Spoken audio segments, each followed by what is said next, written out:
नमस्कार, मैं हूं अंकित मिश्रा। आप देख रहे हैं स्टेट में हिंदी। हमारे साथ आज बहुत खास मेहमान हैं। हमारे साथ हैं हमारे ही सर, बहुत वरिष्ठ पत्रकार सर, मधुरेंद्र सिन्हा सर, जो कि राजनीति और आर्थिक मामलों के बहुत बड़े जानकार हैं और आज हमारे साथ जुड़े हैं। और सर, हमारे लिए बहुत सौभाग्य की बात है। सर, बहुत बहुत स्वागत है आपका स्टेट में हिंदी पर। धन्यवाद बुलाने के लिए और इस कार्यक्रम में मुझे शामिल करने के लिए। सर, सबसे पहले ये बताइए कि आप अपने बारे में बताइए, अपना थोड़ा सा परिचय दीजिए सर, हम दर्शकों को। देखिए, मुझे पत्रकारिता करते हुए 45 साल हो गए। 1979 में मैंने मार्च महीने में Times of India group as a trainee journalist join किया था, परीक्षा देने के बाद। तब से मैं 28-30 साल टाइम्स में रहा। मैं भारत टाइम्स के 3 संस्करणों का संपादक रहा और उसके बाद मैं इंडिया टुडे ग्रुप में भी रहा। आज तक डिजिटल का मैं क्वालिटी कंट्रोल एडिटर रहा। और मैं लिखता रहता हूँ, पढ़ता रहता हूँ, रेडियो टीवी अखबारों में मेरा चलता रहता है। यही मेरा है। अच्छा सर, काफी सबसे साल गुजर गए पत्रकारिता में। सबसे पहले सर ये जानना चाहेंगे, क्योंकि आप आर्थिक मामलों के जानकार हैं, तो सबसे पहले सर सिंपल क्वेश्चन से शुरुआत करते हैं कि सर अर्थव्यवस्था होती क्या है। व्यवस्था ये होती है किसी देश की आर्थिक स्थिति, यानी कि अगर कोई देश है तो वो चलाने के लिए धन चाहिए, पैसा चाहिए, टैक्स चाहिए। तो सब कुछ का जो मिला जुला रूप होता है वो अर्थव्यवस्था है। अर्थ की व्यवस्था यानी अर्थव्यवस्था उस तरह से। सर, बजट क्या होता है और ये क्यों जरूरी होता है किसी देश के लिए, और इसके पास होने की पूरी प्रक्रिया हाँ। बताइए। यस। हाँ। बजट जो है, जब आप घर चलाते हैं तो आपकी तनख्वाह अगर 300 रुपये होती है तो आप सोचते हैं कि हम क्या कैसे करेंगे, कमरे का किराया कितना देंगे, खाने के सामान कितने का आएगा, ट्रांसपोर्टेशन में हम कितना खर्च कर पाएंगे। तो यही बजट देश पर भी यही बात लागू होती है कि देश में जो पैसा आया है, हम्म। बजट अब पेश हो रहा है तो इसमें ये होगा कि पैसा आया है, कहाँ से आया, उसका सारा लेखा जोखा होगा और कैसे हम खर्च करेगी सरकार, उसका लेखा जोखा होगा। तो ये है बजट। बजटिंग करना यानी हम अपने कमाने और फिर खर्च करने का जो लेखा जोखा देते हैं वो है बजट। हम ये देखते हैं कि भाई हमने इतना कमाया तो इससे ज्यादा हम खर्च नहीं कर पाएंगे। तो वो है तरीका बेसिक। लेकिन चूंकि उससे काम नहीं चल पाता है तो हम लोग डेफिसिट फाइनेंसिंग करते हैं, यानी घाटे का बजट बनाते हैं। यानी हमारे जितने कमाई है उससे ज्यादा का हम बजट बना ही देते हैं। तो उसको कहते हैं डेफिसिट फाइनेंसिंग। तो ये कॉमन प्रैक्टिस है ज्यादातर देशों में कि जितना बजट से जितनी कमाई टैक्सेस वगैरह से होती है उससे ज्यादा वो खर्च कर देते हैं। तो उसके लिए पूरी तैयारी होती है। हर डिपार्टमेंट, देखिए भारत सरकार में इतने, मुझे लगता है 3-4 दर्जन डिपार्टमेंट हैं। उन सब के लिए पैसे का इकट्ठा करना, राज्यों को देना, कल्याण योजनाओं पर देना, इंफ्रास्ट्रक्चर पर खर्च करना, सैलरीज अलाउंसेस वगैरह पर खर्च करना, तो ये सारा कुछ होता है इसी तरह से। और उसके लिए सरकार टैक्स लगाती है। तो इनकम टैक्स है, अब आजकल आपने देखा होगा जीएसटी भी है। यही पहले से सेल्स टैक्स वैट कहते थे और जीएसटी के फॉर्म में आ गया। वो भी ये सब कमाई के साधन है। और इन कस्टम्स ड्यूटी वगैरह है जिससे सरकार को पैसा आता है। तो ये है कमाने का तरीका। और खर्च करने का आप देख ही रहे हैं कि जैसे वो सरकार खर्च करेगी, बहुत सारी योजनाओं की घोषणा होगी, कृषि संबंधित, इंफ्रास्ट्रक्चर संबंधित, शिक्षा स्वास्थ्य संबंधित योजनाओं पर खर्च होगा। उसके बारे में सरकार घोषणाएं करेंगी इसी बजट में। और पास करने की प्रक्रिया बहुत सिंपल है कि जो पार्टी इसे पेश करती है लोकसभा में, जैसे अमूमन लोकसभा में ही पेश किया जाता है, और उसके बाद इसे फाइनेंस बिल कहा जाता है। इसे बजट नहीं कहा जाता, इसे फाइनेंस हम्म। बिल कहा जाता है। और वहाँ वित्त मंत्री पेश करती हैं, अभी कर रही हैं, वो करेंगी। तो वो जब पेश करेंगी तो उस पर फिर चर्चा के लिए सरकार आमंत्रित करेगी विपक्षी दलों को, या जो भी शामिल होना चाहे जिसके नाम से लोकसभा सेक्रेटेरिएट से पास होंगे वो लोग पास करेंगे। और दोनों सदनों में, राज्यसभा में भी इस पर चर्चा होगी, दोनों में जवाब देना है, वित्त मंत्री को जवाब भी देना पड़ेगा। क्योंकि चर्चा करने से नहीं होगा, वो कई सारे मुद्दे उठाए जाएंगे तो वित्त मंत्री एक दिन समेट के उसका जवाब देंगे। तो फिर लोकसभा चाहे तो, अगर लोकसभा में मेजोरिटी गड़बड़ हो गई तो ये रुक जाएगा। लेकिन राज्यसभा के पास ये डिस्क्रिशन नहीं है, ये अधिकार नहीं है कि वो फाइनेंस बिल को रोक दे। फाइनेंस बिल पास होगा ही, राज्यसभा की कोई इसमें सुनवाई नहीं है। बहस कर ले लेकिन वो रोक नहीं सकता है, राज्यसभा में रोक के नहीं जा सकती है। बजट की व्यवस्था, बजट लोकसभा द्वारा पारित कर दिया जाएगा तो ये बजट फिनांस बिल पारित हो गया। उसके बाद उसमें एक तिथि दी जाती है। जनरली 1 अप्रैल ही होता है क्योंकि हमारा फाइनेंशियल ईयर 31 मार्च को खत्म होता है। 1 अप्रैल से वो स्वाभाविक तौर से ऑटोमेटिक इसको कहते हैं, अपने आप लागू हो जाता है। और जो टैक्सेस लगने थे लग गए, जो हटने थे वो हट जाते हैं, या कुछ बदलाव होने हैं वो हो जाते हैं, 1 अप्रैल से लागू हो जाते हैं। तो इसमें भी बदलाव की बात चल रही है कि इसे भी बदल करके जनवरी टू दिसंबर कर दिया जाए, लेकिन अभी मेरा ख्याल से अभी इस बार तो कुछ हुआ नहीं है। हो सकता है कि आने वाले समय में आप सुनेंगे कि हमारा बजट का की अवधि जो है वो अमेरिकन सिस्टम की तरह दिसंबर से जनवरी कैलेंडर ईयर पर चला जाए, वित्त वर्ष के बजाय कैलेंडर ईयर पर जाए। अगर सरकार चाहेगी तो ऐसा भी कर सकती है। सर ये बताइए कि बहुत लोग सोचते हैं कि भैया जब नोट छापने की मशीन हमारे पास है तो धड़ाधड़ हम्म। नोट छापिए और राजा बन जाइए। काहे लोग गरीब बने हुए हैं। हम्म। नोट छापने से क्या होता है कि कोई भी चीज बहुत ज्यादा सर्कुलेशन में होती है तो उसकी वैल्यू गिरती जाती है। हम्म। जितना नोट सर्कुलेशन में आएगा वो हल्का हो जाएगा, यानी 10 रुपए की जो परचेजिंग पावर है हम्म। वो गिर जाएगी। 100 रुपए में जो आप सामान खरीद रहे थे वो नहीं खरीद पाएंगे, क्योंकि सबके पास वो पैसा आ रहा है, डाइल्यूट हो गई, मनी डाइल्यूशन होता है। इसलिए सरकारें उसको नोट छापने से बचती हैं। जो मैंने कहा ना, फिजिकल मैनेजमेंट होता है, तो मैंने आपको बताया कि हम लोग डेफिसिट फाइनेंसिंग करती है सरकार। नोट जितना एक्स्ट्रा जो बचा है, यानी हमें जितनी प्राप्ति हुई और हमने जितना खर्च किया, उसके बीच का डिफरेंस तो नोट छाप के ही होगा। सरकार को नोट छापना ही पड़ेगा, तो नोट छापा जाता है। लेकिन ऐसा भी नहीं है कि सरकार अंधाधुंध नोट छापती है, नोट ही नोट छपे जा रहे हैं, छपे जा रहे हैं, ऐसा नहीं हो सकता है। तो वो तो डाइल्यूट होता चला जाएगा, आपकी मुद्रा इतनी हल्की हो जाएगी कि कई कंट्रीज में आपने देखा होगा कि हजार हजार उनकी स्थानीय मुद्रा देने के बाद मालूम पड़ते हैं 5 रुपए के बराबर है। श्रीलंका तो में भी तो जैसे ऐसे अभी ही हुआ अभी। पाकिस्तान को, जी, श्रीलंका में भी अभी ऐसे ही हुआ। हमारे, हाँ, पाकिस्तान में भी देख लीजिए कि हम्म। पाकिस्तान में जैसे हमारे यहाँ डॉलर उस समय 80 रुपए का था, तो पाकिस्तान का डॉलर पाकिस्तान में 120 130 रुपए था। वो बढ़ते बढ़ते 300 रुपए तक चला गया, क्योंकि आपकी मुद्रा जब बहुत ज्यादा छपेगी, हल्की होती जाएगी, तो विदेशी मुद्रा के सामने वो कमजोर होती जाएगी। तब आपको इंपोर्ट करने में आपके पसीने छूट जाएंगे, ज्यादा से ज्यादा इंपोर्ट नहीं कर पाएंगे आप, कम से कम इंपोर्ट से आपको काम चलाना पड़ेगा। तो छापना नहीं है नोट, नोट उतना ही छापना चाहिए जितना आपकी ताकत हो उसको संभालने की। इसका भी कोई सर पैमाना होता है, तय होता है पहले से कि इतना ही छापना है, इतना ही रखना है। हाँ, वो तो बजट में ही होता है ना। बजट में अच्छा। बताया जाएगा ना कि फिस्कल डेफिसिट जो है, राजकोषीय घाटा को हम इस बार 4.5, सरकार का लक्ष्य इस बार भी यही है कि 4.5% पर रखा जाए, उससे ज्यादा घाटा ना हो। तो उससे ठीक है, उससे महंगाई पर भी कंट्रोल होता है ना। अगर ठीक है आप सर। ज्यादा नोट छाप देंगे तो हल्का हो जाएगा और महंगाई बढ़ जाएगी। ठीक है सर। सर इसी पे एक मैं वो क्वेश्चन लेना चाहूंगा सर, ये बताइए कि डॉलर के मुकाबले रुपया गिर क्यों रहा है। देखिए, डॉलर के मुकाबले रुपए गिरने के बहुत सारे कारण हैं। हम्म। और एक बात और भी यहाँ ध्यान देने की योग्य बात है कि डॉलर के मुकाबले सिर्फ रुपया नहीं गिर रहा है, सारी मुद्राएं गिर रही हैं। यहाँ तक कि यूरो जैसी मजबूत मुद्रा, डॉलर के बाद यूरो को कहा जाता है ना कि 28 देशों का जो यूरोपियन काउंसिल है उनका अपना, उनकी भी अपनी मुद्रा है यूरो। तो यूरो भी गिर रहा है, और डॉलर इतना मजबूत हो जाता है कि सारी दुनिया की मुद्राओं को हिला के रख देता है। तो हमें ये देखना होगा कि हमारी मुद्रा तो गिर ही रही है, लेकिन हमें देखना होगा कि पाउंड, यूरो, इनके मुकाबले हमारी मुद्रा क्या हो, गिरी क्या। तो अगर नहीं गिर रही है तो फिर संतोष का विषय है। ये भी नहीं कि बहुत अच्छी बात है, लेकिन संतोष का विषय। और अभी जो देख रहे हैं आप, अभी जो लगातार गिरावट आ रही है, इसका कारण यह है कि अमेरिकन इकोनॉमी में मजबूती आ रही है, और डॉलर की डिमांड आपकी बढ़ रही है, उनकी नहीं बढ़ रही है। तो आपकी डिमांड बढ़ेगी तो आपके डॉलर में, आपके रुपए में गिरावट आएगी।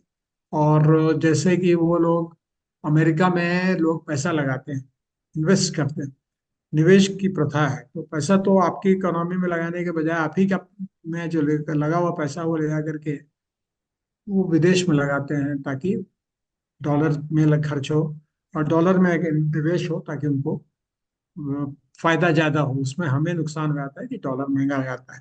तो डॉलर महंगा होने से आपको क्या फायदा, नुकसान है? नुकसान ये है कि आप जो भी इंपोर्ट करते हैं, हम तो बेसिकली इंपोर्टिंग कंट्री है ना, हमारा तो ऑयल के चलते और सोने के चलते हमारा बहुत ज्यादा पैसा खर्च होता है इंपोर्ट करने में। तो वो सारा पैसा डॉलर में ही जाता है। हालांकि व्यवस्था की है सरकार ने कुछ, लेकिन वो बहुत ज्यादा नहीं है। तो आपका डॉलर जो है वो महंगा होता चला गया और रुपया हल्का होता चला गया। सर ये बताइए कि सोना अभी 80,000 के पार चला जा रहा है। बहुत लोग परेशान हो गए हैं कि भाई जी। खरीदें कैसे। तो क्यों इतना रेट क्यों बढ़ रहा है? सोने के साथ दो तीन बातें हैं, वो भी अमेरिकन इकोनॉमी से जुड़ा हुआ है। हम्म। अमेरिकी जो और वॉर से जुड़ा हुआ है। देखिए एक चीज याद रखिए कि सोना अनिश्चितता का सबसे बड़ा साथी है, हम्म। संकट का सबसे बड़ा निवारण करता है।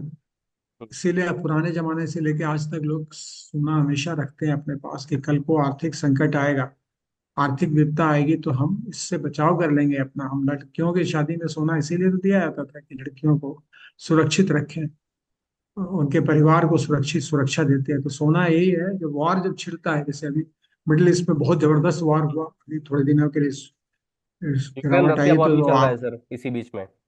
इधर यूक्रेन रशिया का भी वार चल रहा है, तो उसमें हम्म। रूस भी एक सोना का उत्पादक देश है। हम्म। तो अब दूसरी बात है कि देखिए सोना महंगा है इसलिए कि सोना एक दुर्लभ धातु है, रेयर कमोडिटी है। तो वो चीज जल्दी मिलती नहीं है, जो रेयर है वो महंगा होगा। और अभी दुनिया के खदानों में धीरे धीरे अब डिप्लीट करते जा रहे हैं खदान, यानी खत्म होते जा रहे हैं सोने के खदान। उनमें निकालने में उनका कॉस्ट बढ़ता जा रहा है। फिर एक और फैक्टर है, सटोरिये बहुत है। सटोरिये से मेरा हाँ, तात्पर्य है मिनरल वेल्थ। सट्टा लगा, हम्म। हम्म। इंटरनेशनल सटोरिये में, भारतीय सटोरिये की बात नहीं कर रहा है। वॉरेन बफे जैसे लोग, सोरोस जैसे लोग, ये अच्छा। लोग सट्टा खेलते हैं, अरबों डॉलर का सट्टा खेलते हैं एक बार में। तो उससे मार्केट उथल पुथल हो जाता है। तो ये इतने सारे कारण हैं। और सोना अब आप खरीदना चाहते हैं तो इतनी महंगाई है, अगर आपके बजट आपको परमिट करता है तो सोना खरीद लीजिए। इन्वेस्ट करना क्योंकि सही है सर सोना फिर सोना में? अल्टीमेट, सोना खरीदना इसलिए अच्छा माना जाता है कि ये निवेश का एक साधन ये भी है। अपने पोर्टफोलियो में आप सोना भी डालें, so gold should be there in your portfolio. ये तरीका ये है, अच्छा तरीका है। सर ये बताइए, जीडीपी क्या होती है? बहुत लोग समझते हैं जीडीपी देश की जीडीपी ये है, जीडीपी वो है। जीडीपी समझ नहीं पा रहे जीडीपी होता क्या है, क्योंकि 2022 में तो ग्रॉस कहा गया डोमेस कि इसका पूरा फुल फॉर्म है, ग्रॉस डोमेस्टिक प्रोडक्शन। हम्म। प्रोडक्ट। यानी हम्म। हमारे देश में जो उत्पादन होता है, सकल दो तरह घरेलू। के उत्पादन होते हैं, एक हम्म। इंडस्ट्रियल है, एक कृषि है। हम्म। तो ये सबको मिला के उनकी जो वैल्यूएशन होती है उसी से देखा जाता है कि ये हमारा टोटल प्रोडक्शन क्या हुआ, प्रोडक्ट है ना। तो ये जीडीपी हो गया, यही तो जीडीपी है और क्या। तो सर ये और इसमें जो 2022, तेजी आती है, जैसे कि अभी मान लीजिए 2022 में सर ये सात क्या, प्रतिशत ग्रोथ से चल रहा था इंडिया का जीडीपी। और इस साल सर 6.4% की रफ्तार बताई जा रही है। तो मतलब कह सकते हैं 2022 से हम 0.6 घट चुके हैं। हाँ, हम्म। इसमें दो राय नहीं। क्योंकि देखिए ऐसा है कि डिमांड, खपत, जो खपत की बात करती हैं वित्त मंत्री की, खपत बढ़नी चाहिए, यानी लोग खर्च करेंगे तो कारखाने चलेंगे। सीधी बात है कि लोगों के खर्च करने से कारखानों के पहिए चलते हैं। तो पीएमआई इंडेक्स जो है, मैन्युफैक्चरिंग का जो इंडेक्स है, वो गिर रहा है। पिछले दिनों आप देखेंगे गिर गया। उतनी ज्यादा डिमांड नहीं हो पा रही है, तो फिर वो दिक्कत होती है। उसके कारण जीडीपी पर असर होता है, यानी प्रोडक्ट जो जीडीपी है, ग्रॉस डोमेस्टिक प्रोडक्ट, उसकी स्पीड जो है वो कम हो जाती है, उसमें गिरावट आती है, उसकी दर कम हो जाती है, तो गिर जाता है वो। तो उससे ये माना जाता है कि आपका, आपकी देश की आर्थिक प्रगति में कमी आई है, कमी आई या आएगी, ये भी। सर ये बताइए, नोटबंदी हुआ देश में 2016 में, उससे क्या देश तरक्की किया या पीछे चला गया? या काला धन वापस आया, ये बस दिखावा था? देख, काला धन तो नहीं आया वापस, इसमें तो हम्म। कोई राय है ही नहीं कि जो जिस ढंग से जो, देखिए नोटबंदी में कोई, theoretically it is a good idea, लेकिन प्रैक्टिकली सरकार ने इतने हेस्ट में, इतनी जल्दबाजी में किया, इसके लिए रास्ते नहीं बनाए गए, लोगों को कठिनाइयां बहुत हुई। छोटे छोटे जो लघु उद्योग हैं उन पर बहुत चोट पड़ी। बहुत से तो बंदी हो गए, बहुत से तो बाहर हो गए, बहुत से लोगों को घाटा बहुत हुआ। उससे कोई बहुत फायदा नहीं हुआ, उससे उभरने में 1.5 साल लग गया, अर्थव्यवस्था को वापस आने में पटरी पर बहुत टाइम लगा। सर इस वक्त तो सरकार कह रही है कि सूक्ष्म लघु उद्योग को वो काफी बढ़ावा दे रहे हैं, काफी एमएसएमई को सपोर्ट कर रहे हैं। नहीं तो वो तो ऐसी चीज है कि दिख जाएगा ना। सरकार, देखिए आर्थिक विषयों में और राजनीतिक विषयों में ही फर्क रहता है कि आर्थिक विषय दिखने लगते हैं। यानी अगर सरकार कह रही है कि एमएसएमई को हम बढ़ावा दे रहे हैं, तो आंकड़े छुपेंगे नहीं, आंकड़े दिख जाएंगे। और देना भी चाहिए। मेरा अपना मानना है कि छोटे और मंझोले उद्योगों को बढ़ावा आप देंगे तो आपके, सबसे बड़ी बात है, रोजगार ज्यादा देंगे। एक बड़े इंडस्ट्री में अगर 1 लाख रुपए लगाएंगे तो शायद ही एक आदमी को नौकरी मिले। लेकिन वही छोटा एक लघु उद्योग है, उसमें 1 लाख रुपए लगा दीजिएगा तो 4 आदमी को नौकरी दे देगा। और भारत की सच्चाई यही है कि एमएसएमई एमएसएमई सेक्टर में पैसे कम लगे हुए हैं और रोजगार वो कॉरपोरेट से कहीं ज्यादा दे रहा है, और उसी पर है सारा कुछ, दामोदार उसी पर है रोजगार।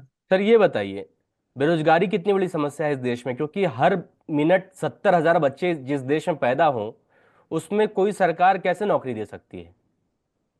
बिल्कुल सही है।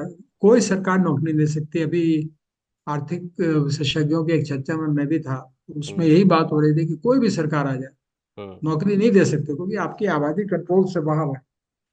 कंट्रोल से बाहर आबादी, रोजगार अपना अपना करना होगा, और कोई तरीका नहीं है। आप कहाँ से नौकरी देंगे? कोई सरकार, केंद्र सरकार को मान लीजिए आलोचना हो रही है केंद्र सरकार की कि नहीं रोजगार नहीं दे रही है, तो जहां पर चलिए, जहां विपक्षी दलों की सरकारें हैं, लाइक तमिलनाडु है, बंगाल है, पंजाब है, तो ये क्या दे रहे हैं क्या? ये भी तो नौकरी नहीं दे रहे, बिल्कुल ही नहीं दे रहे हैं। तो जो वहाँ के सर्वे सर्वा है, वो लोग कहते हैं भाई हम इतना पैसा नहीं खर्च अफोर्ड कर सकते हैं, इनकी सैलरीज, इनके अलाउंसेस इतना ज्यादा हो जाएगा कि हमारी अर्थव्यवस्था बिगड़ जाएगी राज्यों की, तो वो नहीं दे सकते हैं। केंद्र सरकार में बीजेपी की सरकार है, तो यहाँ केंद्र ने साफ साफ कह दिया है कि भाई अपना रोजगार ढूंढो। एक बार पकौड़े वाला मामला आपके सामने आया होगा, याद है कि भाई पकौड़े तलना भी एक रोजगार है। और ये बात सही है कि आज भारत में, मैं दिल्ली में रहता हूँ, मैंने स्ट्रीट फूड का कमाल देखा है हाँ कि वो तो है। हमारे चारों ओर हर हाँ। कॉलोनी में स्ट्रीट फूड वाले आ गए हैं। और एक एक कमाई है, 50,000, लाख हाँ हाँ, लाख, 1.25 लाख, डेढ़ बिल्कुल सर। डेढ़ लाख वो कमा रहे हैं। अच्छा, खाली अकेले नहीं कमा रहे हैं, यहीं पर हम्म। एक हम्म। चंद बना हुआ है उनका, हम्म। उनके साथ दो आदमी काम कर रहे हैं, वो जहां से सामान ला रहा है उसकी भी बिक्री बढ़ी हुई। तो यही तरीका है अर्थव्यवस्था को बढ़ाने का, और कोई तरीका नहीं है हमारे पास। और इसी तो पर सरकार सरकार को को भी दोष जोर देना देना ठीक चाहिए। नहीं होगा सर। नहीं, सरकार क्या दे उससे? ये इस देश में 140 करोड़ की आबादी है, वही वहां कह रहा हूँ। रोजगार दे देंगे? कौन भाई नहीं क्या सर। लाल रोजगार दे सकता है? कौन पार्टी है? जरा दिखा तो दे। अपने राज्य में कर दे। अगर आम आदमी पार्टी शोर मचा रही, तो पंजाब में कितने रोजगार दिए उन्होंने? दिल्ली में ही केजरीवाल जी ने तो कोई रोजगार नहीं बढ़ाया। और जो जिन लोगों को वायदा किया था तो परमानेंट करने का, शिक्षकों को और डीटीसी जो ट्रांसपोर्ट कंपनी है उसके एम्प्लॉयज को, तो कहाँ उन्होंने परमानेंट किया? वो सब तो धक्के खाते रह गए। सर ये बताइए, तो रोजगार। एक देश में क्या फायदेमंद था, टैक्स सिस्टम या जीएसटी? हाँ, जीएसटी के पीछे मंशा ये थी कि वन कंट्री वन टैक्स। हम्म। अब मुझे याद है कि हम तो बहुत घुमा करते हैं, तो ट्रक सब चलते थे। हम्म। बेचारे ट्रक वाले थोड़ा दूर चले, रुक हम्म। गए, एक्साइज चेक पोस्ट आ गया। थोड़ा दूर चले, स्टेट चेक पोस्ट आ गया। स्टेट चेक पोस्ट में सेल्स टैक्स का लंबी लाइन, ट्रकों की लंबी लंबी लाइनें, हमने 1-1 किलोमीटर लंबी लाइन दिल्ली के बाहर देखा है। क्यों भाई? क्योंकि उनके टैक्स के सारे पेपर चेक होंगे, सेल्स टैक्स वाले बैठे हुए हैं, एक एक कागज चेक कर रहे हैं बाबू। तो बाबू को फुर्सत कहाँ है जो चेक इतना सारा करेगा? तो टांग के रखता हुआ, एक एक दिन ट्रक रुके रहते थे दिल्ली बॉर्डर पर, मैंने देखा है घंटों घंटों ट्रक वाले बड़े हैं, ऊँग रहे हैं, सो रहे हैं। वो सब खत्म हो गया, स्मैश्ड। तो एक जीएसटी जगह मतलब हो गया फायदेमंद सारा। साबित हुआ सर। बहुत अच्छा रहा, उससे कलेक्शन भी ठीक हुआ, लेकिन सर ये बेईमानी बताइए, घटी, क्योंकि हर चीज में ट्रांसपेरेंट है। हर चीज में जीएसटी लगा देना कहाँ तक सही है? अभी पॉपकॉर्न पर भी 18% जीएसटी लग गया सर। हाँ, ये भी मुझे समझ में नहीं आता कि जीएसटी काउंसिल कैसे करके फैसला करती है। हाँ। समस्या ये है कि जीएसटी काउंसिल में सभी राज्यों के प्रतिनिधि हैं, कोई केंद्र हम्म। सरकार की तो संस्था है नहीं। हम्म। इसमें सिर्फ दिखाने के लिए फाइनेंस मिनिस्टर हमारी जो है, वो हम्म। अध्यक्ष भले ही हो, प्रिजाइडिंग ऑफिसर भले ही हो, लेकिन सारे राज्यों का है। अभी पेट्रोल को लेकर के भी हुआ था ये, अभी पिछले जीएसटी काउंसिल में ये कुछ सदस्यों ने ये बात उठाई कि पेट्रोल को भी जीएसटी में डाल देना चाहिए, क्योंकि उसके भी दाम ऊपर नीचे होते रहते हैं। और तब उन लोगों ने आपत्ति कर दी, कई राज्यों ने, कि नहीं नहीं नहीं, ये हमारे हाथ में रहने दो। जैसे कर्नाटक है, जहाँ मैं अभी फिलहाल बैठा हुआ हूँ, कर्नाटक में यह है कि मैं देख रहा हूँ यहाँ पर कि पेट्रोल के दाम बहुत ज्यादा है, बहुत ज्यादा है पंजाब और कर्नाटक में, क्योंकि इनके पास रिसोर्सेज नहीं है, तो इन्होंने इसके दाम बढ़ा दिए। अगर ये जीएसटी में होता तो ये दाम नहीं बढ़ा पाते, लेकिन दाम तो बढ़ा दिया। मतलब ये बस सकते वैसे हैं, कह ही। सकते हैं कि सर पेट्रोल के दाम अगर जीएसटी के अंडर आ जाते हैं तो थोड़ा सा पेट्रोल में राहत मिल सकती है लोगों को। हाँ, बिल्कुल राहत मिलेगी, ट्रांसपोर्टर्स को राहत मिलेगी तो आपको भी मिलेगी। तो सर ये बताइए, ट्रांसपोर्टिंग जब आज की तारीख में काउंसिल की बैठक ट्रांसपोर्टेशन। होती है तो सारे राज्य वाले बैठते हैं और फिर वो एक्सेप्ट नहीं करते हैं इस मत को, इस हाँ, विचार और को उसके एक्सेप्ट नहीं बाद करते बाहर जाके और कुछ बाहर जाकर स्टेटमेंट के फिर कहते हैं और कहते हैं चालाकी, कि हाँ। यही चालाकी करते हैं वो लोग। वो हम्म। लोग चालाकी ये करते हैं कि यहाँ पर तो कुछ नहीं बोलते हैं, साफ मना कर देते हैं, और हम्म। उसका निकल जाते हैं कि भाई नहीं फैसला हुआ। या सीतारमन जी को बढ़ा बढ़ा, जैसे पॉपकॉर्न वाला, जिसका सारा भार किसके कंधे पर चला गया, बदनामी हुई सीतारमन जी की कि भाई वो पॉपकॉर्न पर लगा दिया टैक्स, लेकिन उनका तो फैसला है नहीं। अब ये भी सरकार की बेवकूफी है कि उसको पूरा जीएसटी काउंसिल की रिपोर्ट पूरी निकाल देनी चाहिए, पब्लिक डोमेन में डाल दो, ये लो जी ये हुआ और ये राज्य थे इसके खिलाफ। पेट्रोल वाले में किया ना इन लोगों ने कि 2 राज्यों के नाम भी दिए कि जिन्होंने कहा कि नहीं पेट्रोल पे जीएसटी नहीं लगने देंगे। तो ऐसा होना चाहिए। सर ये बताइए, एक आदमी कितना टैक्स भरे जिससे देश समृद्ध बन जाएगा? Road tax, income tax, medical पे टैक्स, स्कूल पे टैक्स, एजुकेशन पे टैक्स, और हर जगह टैक्स टैक्स टैक्स। कितना टैक्स दिया जाए इस एक देश को जिससे देश समृद्ध हो जाए? इसकी कोई सीमा नहीं, कितना भी दे दीजिए, क्या सीमा नहीं है। अभी अगर आप ध्यान से देखेंगे तो एक ठीक ठाक कमाने वाला आदमी करीब करीब 55% तक टैक्स दे रहा है। 45% ही उसके जेब में जा रहा है, बाकी सारा पैसा राज्य सरकार है। तो जीएसटी तो राज्य सरकारों को भी जाता है, और इनकम टैक्स केंद्र सरकार के माध्यम से भी राज्य सरकारों को जाता है, तो सबको यस जा रहा है, यस तो जी हाँ। टैक्स ही टैक्स है। यस। तो आप टैक्स कम नहीं कर सकते ना, टैक्स कम करने से फिर सरकार की जो योजनाएं हैं सब धरी रह जाएंगी।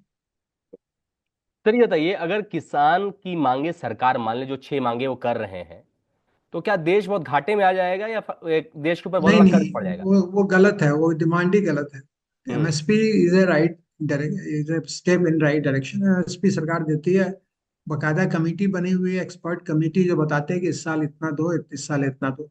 सरकार बहुत ज्यादा नहीं दे सकती ना। आप 2 लाख 3 लाख करोड़ रुपए तो आराम से चले जाते हैं सिर्फ गेहूं गेहूं पर।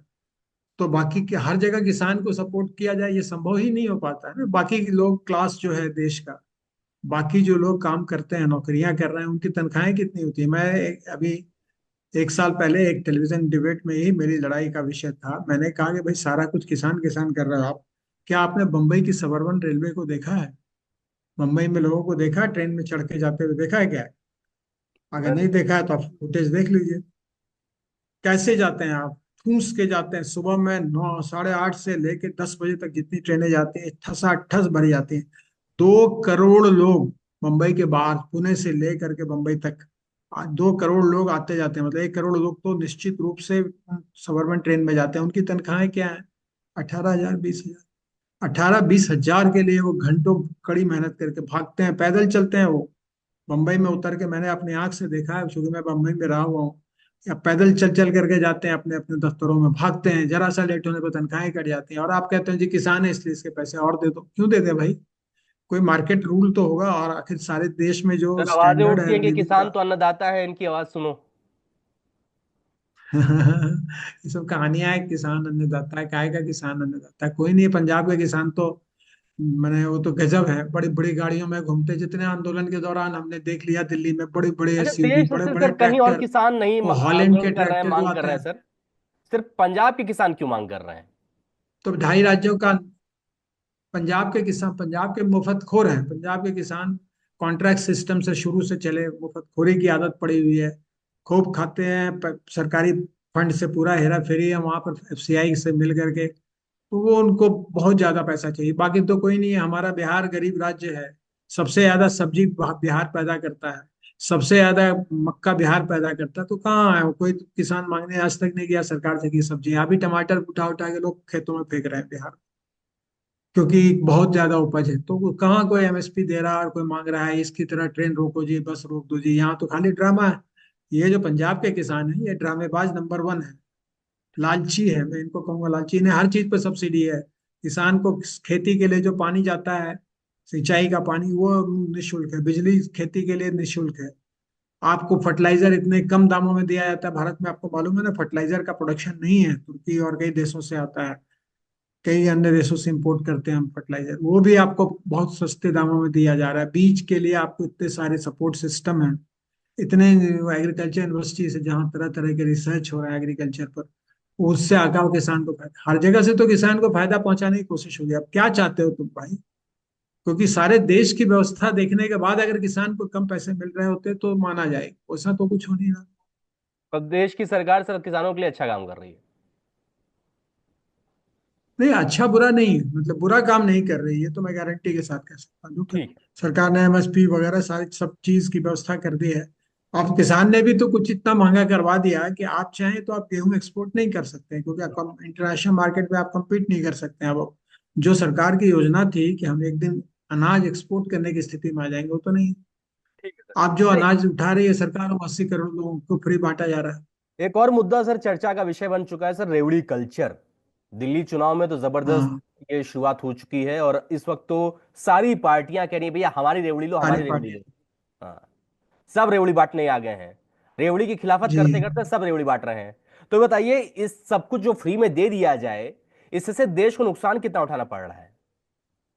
आज की एक यहाँ टाइम्स ऑफ इंडिया में एक खबर छपी हुई है यहाँ पर, हम्म। कि सरकार यहाँ पानी के दाम बढ़ाने जा रही है कर्नाटक में।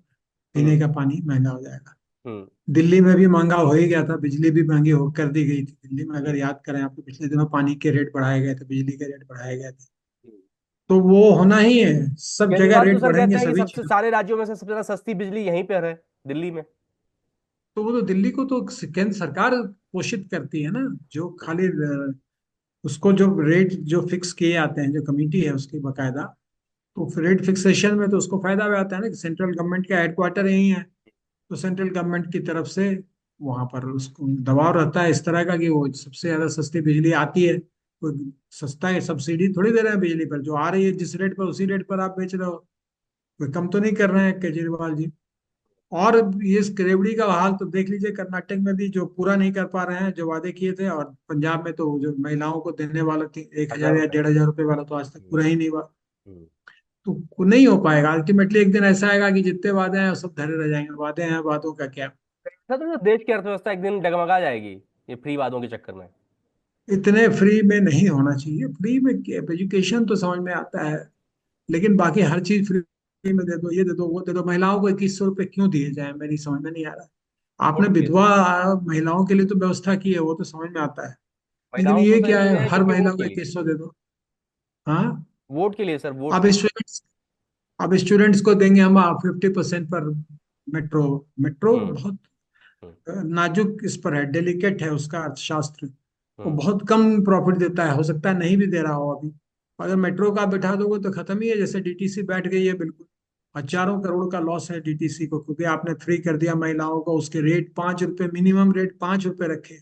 5 रुपए में तो बाजार में कुछ भी नहीं मिलता, आपने मिनिमम 5 रुपए रखा हुआ, तो वो भी बहुत भयंकर घाटे में है। दिल्ली जल बोर्ड पर 64,000 करोड़ का कर्जा चढ़ा हुआ है। तो कहाँ से आएगा यार, ये रेवड़ी रेवड़ी करके क्या है। केजरीवाल जैसे आदमी, लालची आदमी, सत्ता के भूखे लोग, ये प्रयास करते हैं कि भाई ऐसे ऐसे दे दिला के सत्ता ले ली जाए, तो ले लो भाई। अब जनता को ऐसे ही मंजूर है तो जनता भी भुगतेगी। सर ये बताइए, ट्रेन की बदहाल स्थिति से आप भी वाकिफ हैं, हम भी वाकिफ हैं। आप बिहार से आते हैं, मैं बनारस से आता हूँ, उत्तर प्रदेश से। सर जब छठ और दिवाली आती है तो जनरल डिब्बा मतलब जाना मतलब नर्क में जाना होता है। क्या देश की जो सरकार है बुलेट ट्रेन का सपना छोड़ करके थोड़ा जनरल डिब्बा पर ध्यान देना दे दे, तो क्या इससे क्या ट्रेन की व्यवस्थाएं नहीं सुधर सकती हैं? नहीं, बिल्कुल नहीं सुधर सकते। जिस रूट पर 4 लाख आदमी डेस्टिन्ड है कि इस पर 4 लाख लोग जाएंगे, हम्म। उस रोड पर 40 लाख लोग आ जाएंगे, तो कैसे ट्रेन चलेगी। ट्रेन को चलने के लिए टाइमिंग चाहिए, एक ट्रेन के पीछे दूसरी ट्रेन चलेगी। हम्म। अभी आपको पता है, जो भी एक्सप्रेस ट्रेन है, फॉर एग्जांपल मैं भागलपुर जाता रहता हूँ, 22 डिब्बे की विक्रमशिला एक्सप्रेस है। अब 50 डिब्बे का विक्रमशिला एक्सप्रेस तो नहीं बना सकते आप, मैक्सिमम 22 डिब्बे का है। तो स्पेशल ट्रेनें चला के कोशिश करती है रेलवे कि हम पूरा करें। और रेलवे में उतने ही इम्प्लाई है ना, इम्प्लाई तो नहीं बढ़ जाएंगे। ट्रेन चलाने के लिए एम्प्लॉय भी तो चाहिए, रेल के लोको ड्राइवर चाहिए, लोको गार्ड चाहिए, सब कुछ चाहिए। तो कैसे वो चल चल जाएगा, और एक के पीछे एक चलेगा क्या। एक एक मिनट सटा करके चले जा रहे हैं, ट्रेन ही जाए जा रही है, ऐसा तो नहीं हो सकता। ये वो चीज नहीं है। वो सीजनल रश दुनिया में होता है। फॉरेन जाएंगे आप, क्रिसमस में आप अगर जाएंगे यूरोप और अमेरिका, तो आपको किसी एयरलाइंस में सीट नहीं मिलेगी। 5 5 दिन, 6 6 दिन की, 7 7 दिन की बुक आपका नंबर आएगा। ये स्वाभाविक है, रश होता है, इसको कहते हैं फेस्टिवल रश। और सर ये कई गुना होता है, यानी 10% नहीं होता है ये 5 टाइम्स 6 टाइम्स ज्यादा होता है। तो ऐसे ही होता है, लोग ठूस ठास के जाते हैं, ठूस ठास के आते हैं।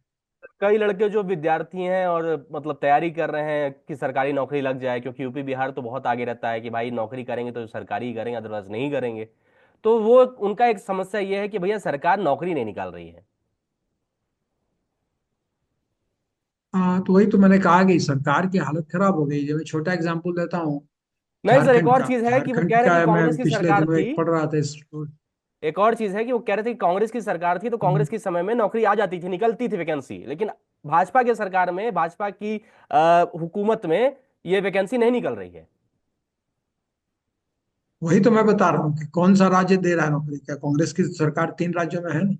अभी तो कहाँ दे रही है? कोई दिल्ली में आपने देखा क्या, सुना कर्नाटक ने किसी को नौकरी दिया? कर्नाटक में मैं बैठा हूँ अभी कई दिनों से, कोई नौकरी नहीं यहाँ निकल रही। यहाँ भी लोग वही कह रहे हैं कि नौकरियां नहीं। पंजाब तो ने तो हाथ खड़े कर दिया मान ने, कोई नौकरी नहीं दे रहा मान। तो कोई दे ही नहीं रहा है जॉब्स, तो कहाँ से जॉब्स आएंगी? पहली बात। दूसरी बात की जो 10 साल 15 साल पहले नौकरियां निकलती थी, 15 साल पहले, लेकिन युवाओं की आबादी जो है दुगनी हो गई 15 सालों में। हमारे देश में अगर आप ध्यान से देखेंगे डेटा, तो युवाओं की आबादी दुगनी हो गई। तो दुगनी आबादी के लिए कहाँ से आएगा जॉब? कहाँ से आएगा? और दूसरी बात, जॉब के लिए परेशानी ये है कि खर्च होता है। मैंने आपको भी छोटा एग्जांपल दिया झारखंड का, कि झारखंड में 36,000 करोड़ रुपए उसके टोटल राजस्व उगाही हुई, और 34,000 करोड़ रुपए राज्य सरकार ने तनख्वाहों में, भत्तों में तथा इस तरह के तमाम अन्य खर्चों में खर्च कर दिया। तो 2,000 करोड़ रुपए सरकार के पास कल्याणी योजनाओं के लिए बची, इंफ्रास्ट्रक्चर योजनाओं के लिए बचे। कैसे चलेगा? देश ही नहीं चल पाएगा, राज्य नहीं चल पाएंगे। और ऐसा हो चुका है। मैं आपको एक बात बता दूं कि ये भारत में हुआ है। जब ज्योति बसु चीफ मिनिस्टर बने बंगाल के, आज से कई साल हो गए अब तो कम्युनिस्ट थे, तो उनको लगा कि नहीं, वहाँ बंगाल की जनता ने हल्ला किया कि बहुत कम तनख्वाहें हैं, तो सर तनख्वाहें बढ़ाओ। खूब सारी तनख्वाहें बढ़ा दी, खूब खर्चा सरकार ने बढ़ाया, ये करो वो करो। नतीजा हुआ 2 4 5 साल में सरकार डिफंक्ट हो गई। तनख्वाह देने के पैसे नहीं बचे, जो हिमाचल में भी हो रहा है, 5 5 दिन 7 7 दिन बाद तनख्वाहें मिल रही थी, आपने सुना होगा। वही हो गया वहां, तनख्वाह ही नहीं दे पाए, 1 1 महीने 2 2 महीने। अच्छा, इंदिरा गांधी प्रधानमंत्री थे, उनने हाथ दबा दिया इनका। कम्युनिस्टों से उनकी ऐसे भी नहीं पटरी बैठ रही थी, उनने हाथ पकड़ लिया कि जी हम तो देंगे नहीं, over drafting will not be allowed. Reserve bank ने हाथ खड़े कर दिए कि हम ओवर ड्राफ्ट नहीं करने देंगे, सीमा से बाहर चलेगा। तो फिर क्या हुआ? तनख्वाहें मिलनी बंद हो गई, आंदोलन ही आंदोलन, आंदोलन ही आंदोलन। फिर जाकर के उन्होंने अपने एसेट बेचे। ग्रेट, मुझे होटल का नाम याद नहीं है ठीक ठीक से, ग्रेट ईस्टर्न होटल या कोई होटल था अंग्रेजों के जमाने का, बहुत बड़ा होटल था, सारा होटल उन्होंने बेच दिया। और एक एनबीएफसी थी संस्था, उसको दे दिया उन्होंने। और उसने खरीद के सरकार को पैसे दिए, तो सरकार 2 3 महीने तनख्वाह दे पाई। उसके बाद सरकार को ये समझ में आ गई बात कि सैलरी उतनी ही दे सकते हैं, आदमी उतने ही रख सकते हैं जितने का हमारे पास बजट है, बाकी तो बेकार है। तो वो आदमी बढ़ा दो ना, इसको डबल कर दे सकती है सरकार, वर्कफोर्स, कोई दिक्कत थोड़ी है, लेकिन तनख्वाहें तो दे नहीं पाएगी। ठीक है सर, लेकिन तो महंगाई तो वो सर एक तो बहुत बड़ी रहेगा महंगाई तो सर, महंगाई तो एक बहुत बड़ी समस्या है सर, हर हर हाँ, महंगाई से सामना मैं सा कर आपसे, रहा है। हाँ इसका मैं इलाज ये सर मैं क्या किसी सरकार के सहमत पास हूँ। है? क्योंकि हर सरकार हुकूमत में हाँ आने से हाँ पहले कहती है कि भैया मैं आऊंगा तो 100 दिन में महंगाई कम कर दूंगा, मैं आऊंगा तो ये कर दूंगा, हाँ। लेकिन ये वादे धरे के धरे रह जाते हैं। और महंगाई का क्या किसी के पास निवारण है, या बस ये चुनावी मुद्दे हैं? बस निवारण है ना, महंगाई को कम किया जा सकता है, ऐसा नहीं है। देखिए, जो सबसे पहली चीज जो जिस पर मैं बार बार बात करता हूँ कि ट्रांसपोर्टेशन बहुत महंगा है भारत में। डीजल के दाम दुनिया भर के हैं, इतने डीजल के दाम नहीं होने चाहिए थे कि आप उसमें प्रॉफिट भी 20 रुपए का कमा रहे हैं। डीजल तो सब्सिडाइज्ड होना चाहिए, बल्कि मेरा तो अपना मानना है, जिससे कि ट्रांसपोर्ट से आपको सामान यहाँ से वहां ले जाने में सस्ता पड़ेगा। किसान आज की तारीख में बहुत ज्यादा उपज करने के बाद रोते हैं, कहते हैं कि इसको कौन भेजेगा मंडी में, इसको ले जाने में ट्रैक्टर में 2,000 ट्रैक्टर वाला मांग रहा है, 2,000 5,000 रुपये मांग रहा है। ये सब तो बकवास है, हम क्या कहाँ से पैसा लाएंगे? तो नहीं होता है। आपको पहले ट्रांसपोर्टेशन कॉस्ट सरकार को घटाना ही पड़ेगा, उसको उसको अपना टेम्पटेशन चेक करना पड़ेगा कि नहीं हम इससे राजस्व उगा रहे हैं। डीजल में आपको राजस्व आ रहा है, तो आपने खूब सारा एक्साइज ड्यूटी डीजल में ठोक रखा है, उसको कम कीजिए, ट्रांसपोर्टेशन सस्ता कीजिए, सप्लाई लाइन सुधारिए। सप्लाई लाइन जो है टूटी हुई है, नहीं आ रहा है, गेहूं नहीं आ रहा है, दालें नहीं आ रही, सरसों तेल इतना महंगा है। भाई रोटी दाल की बात होती है तो चावल जो है वो महंगा हो गया है, आटा पैकेज फ्लोर फ्लोर जो है वो कितना महंगा हो गया है। तो ये इसको, महंगाई को आप रोक सकती है सरकार, अपने प्रयास किए जा सकते हैं। इसके लिए बाकायदा कंज्यूमर अफेयर्स मिनिस्ट्री बनी हुई है, वो कुछ नहीं करती है। क्या कर रही है मिनिस्ट्री? कुछ नहीं किया। दालों की दाम के दाम घटाने के लिए आपने कुछ नहीं किया। हाँ, कभी कभी प्याज के दाम आसमान छू जाते हैं तो तुर्की अफगानिस्तान से आप प्याज मंगा लेते हैं। हाँ सर, उसी तरह कभी कभी और ऐसा चीजों में होता है कि करना पड़े। प्याज और इसके दाम अचानक से बढ़ जाते हैं। हाँ, वो सीजनल है तो वो बढ़ जाता है। तो उसी तरह आप चावल दाल का भी करते, दालों भी और भी दाल इंपोर्ट करते ताकि दालें सस्ती हो जाए, सर ये तेल बताइए, सस्ता हो जाए। कि एक व्यक्ति जो कि आर्थिक मामले का जानकार है उसको ये सब पता है, लेकिन जो फाइनेंस मिनिस्ट्री में बैठे हुए लोग हैं उनको क्या ये बात नहीं पता है? सब पता रहता है, कोई कुछ नहीं करना तो चाहता है। इम्प्लीमेंट क्यों नहीं करते हैं? कोई, वो तो मंत्री और प्रधानमंत्री पर चली जाती है ना बात, कि वो तय करें। अभी एक छोटा एग्जांपल देता हूँ, आधे अधूरे मन से किए जाते हैं प्रयास। भारत आटा, भारत चावल, भारत चीनी, इस टाइप की चीजें निकाली गई थी भारत ब्रांड करके। काफी कम दाम में था, मैंने देखा 50 रुपए किलो चने की दाल मिल रही थी उसके तहत। लेकिन कुछ दिनों के बाद वो मिलना ही बंद हो गया। बड़े बड़े उसमें मिल रहा है बॉल में, लेकिन जिन दुकानों में मिलना चाहिए पब्लिक को, जो इजीली मिल जाना चाहिए था, वो आटा 50 रुपए में 5 किलो, वो भी नहीं मिल रहा है। उस तरह की व्यवस्था करें जिससे प्राइसेस गिरे, लेकिन वो भी नहीं हो रहा है प्रयास। जी सर, एक तो बेरोजगारी चरम सीमा पर है, दूसरा एआई आ रहा है, आर्टिफिशियल इंटेलिजेंस। इससे भी क्या बेरोजगारी की समस्या बढ़ सकती है देश में? मुझे नहीं लगता कि वो इस तरह से बढ़ेगी, क्योंकि वो जब भी इस तरह की चीजें होती हैं तो हल्ला होता है कि बढ़ेंगी। चेंज हो जाता है, जॉब नेचर चेंज हो जाता है। कंप्यूटिंग का जैसे जॉब है, छोटा छोटा जॉब, वो सब तो खत्म हो जाएंगे, क्योंकि एआई से तो वही हो जाता है। लेकिन कुछ और नई चीजें आ जाएंगी, टेक्नोलॉजी से जुड़ी हुई और भी चीजें आएंगी। जब ये कंप्यूटर आया था भारत में, तो मुझे अभी भी याद है कि लगातार, जॉर्ज हाँ। फर्नांडिस ने पार्लियामेंट में बड़ा शोर मचाया था, और उन्होंने कहा था कि ये जो कंप्यूटर लगा रहे हैं वो मैं लगाने नहीं दूंगा, क्योंकि यूनियन लीडर थे। और बैंकों में तुम लगाओ, बैंक वाले भड़के हुए थे कि हमारी नौकरियां जाएंगी। लेकिन ऐसा नहीं हुआ, नौकरियां बढ़ी। कंप्यूटर आने से आपकी नौकरियां बढ़ी और आपकी देश की आर्थिक स्थिति सुधरी। तो जितनी जल्दी एआई को आप गले से लगा लेंगे, उतना फायदा है। सर ये बताइए कि महंगाई के दौर में आम आदमी अपनी बचत कैसे कर सकता है? देखिए, फिर वही बजट की बात होती है कि बजटिंग करेंगे आप। अब हम्म। जैसे कि कई तरह की चीजें हैं जो आप नहीं खरीदेंगे। हम्म। तरीका तो वही है, अवॉइड ही करना होता है ना। आप सब्जी बाजार में जाएंगे तो सबसे महंगी सब्जी ऑब्वियसली आप नहीं खरीदेंगे, सबसे सस्ती सब्जी खरीदेंगे। तो बजट में तो कटौती करनी ही पड़ेगी। बहुत सी चीजें जो है जरूरी है, लेकिन 2 महीने चल सकती हैं। फॉर एग्जाम्पल, मान लीजिए आपके जूते घिस गए हैं, तो आप कहेंगे कि एकदम नया जूता खरीद, तो वो नहीं होगा, आपको वेट करना पड़ेगा। इस वक्त सर घर घर लेना कितना सही रहेगा? ये अच्छा टाइम है रियल एस्टेट के लिए, ये अच्छा समय है, हम्म। खरीद लिया जाए। ऐसे तो रियल एस्टेट में काफी तेजी आई है पिछले 2 साल 3 साल में, लेकिन जो भी स्थितियां हैं उसके मुताबिक तो 1 2 महीने के बाद मुझे लगता है कि खरीदा जा सकता है। एक और इसी संदर्भ में सर क्वेश्चन ये है कि सर घर या प्लॉट या फ्लैट? ये तो बड़ा टेक्निकल सवाल है, ये तो हम्म। आपको रियल एस्टेट एक्सपर्ट से बात करनी पड़ेगी हम्म। कि फ्लैट या प्लॉट। प्लॉट ज्यादा अच्छा इसलिए माना जाता है कि बाद भविष्य में आप उसका विस्तार कर सकते हैं, 1 मंजिल 2 मंजिल 3 मंजिल बना सकते हैं। सर सरकार क्या कोई कदम उठा सकती है जिससे छोटे रेहड़ी पटरी वालों को बैंक से लोन मिल जाए आसानी से?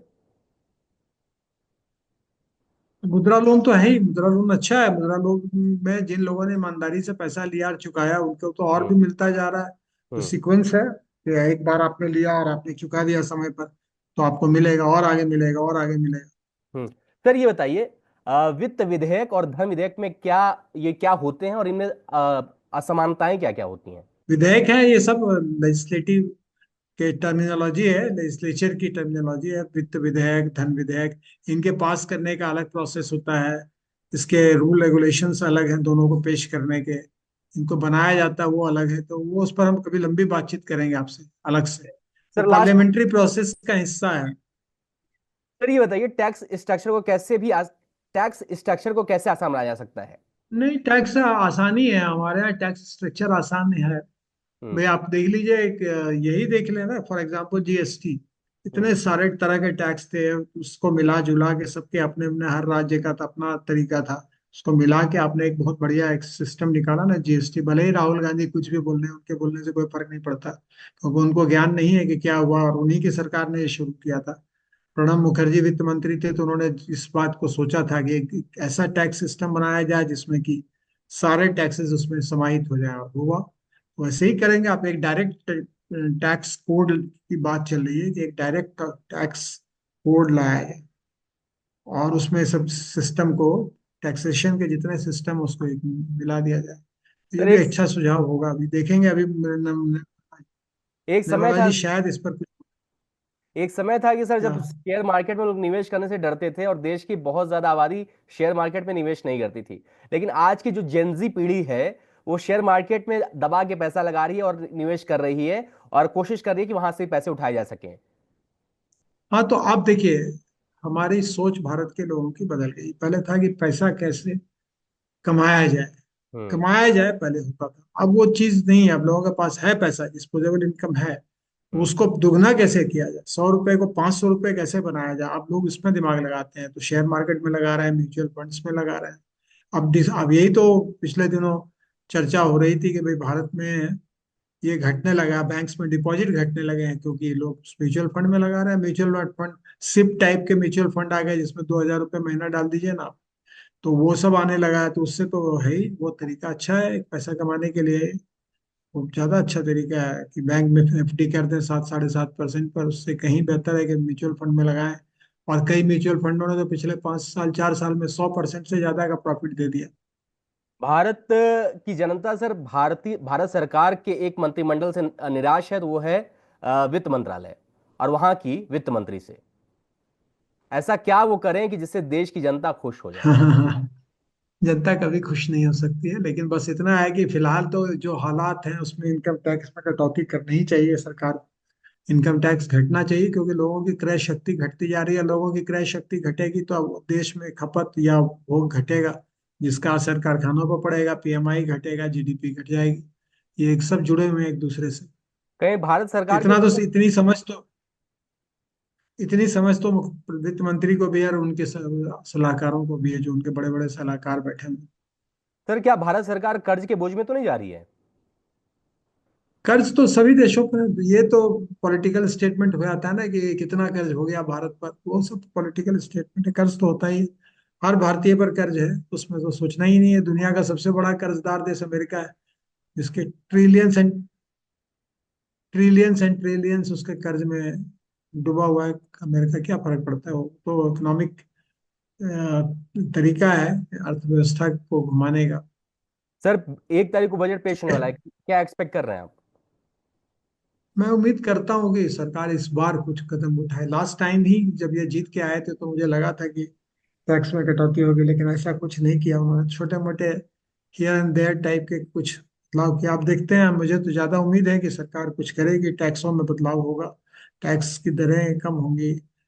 और जैसे एक चीज जो कि बगैर बजट के हो सकता था, वो था कि लोगों ने मांग की थी कि हेल्थ इंश्योरेंस पर जीएसटी खत्म किया जाए या बहुत कम कर दिया जाए। ये 18% है, उसे घटाने की बराबर मांग हो रही है।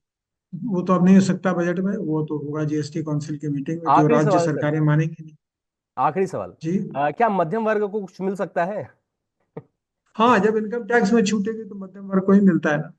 छूट होगी यार, मेरा अपना मानना है कि छूट करना चाहिए सरकार को। अब नहीं करेगी सरकार तो फिर ये सरासर बेवकूफी होगी, मैं इतना ही कह सकता हूँ। Thank you. Thank you so much sir. तो ये थे हमारे साथ मुद्रेंद्र सिन्हा सर, जो कि आर्थिक मामले के जानकार और राजनीतिक विश्लेषक भी हैं, और इन्होंने काफी आसान भाषा में हम सबकी ये जो समस्याएं थी, क्वेश्चन थी, उसको निवारण करने में आई थिंक काफी योगदान दिया सर ने। Thank you so much sir हमारे साथ जुड़ने के लिए। आशा करते हैं कि आपका फिर से एक बार समय मिलेगा और आपके साथ सर एक बार फिर से चर्चा करूंगा। Thank you so much sir, प्रणाम सर।